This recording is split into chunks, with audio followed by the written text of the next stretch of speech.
கெடுப்பது சொல்லக விளக்கது சோதி உள்ளது பல்லக விளக்கது பலரும் காண்பது நல்லக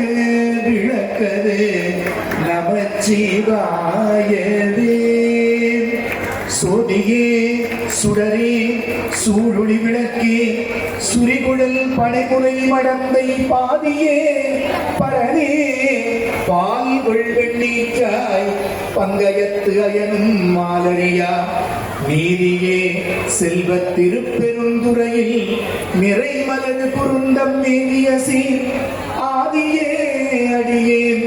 ஆதரித்து அழைத்தால் அது என்றுவே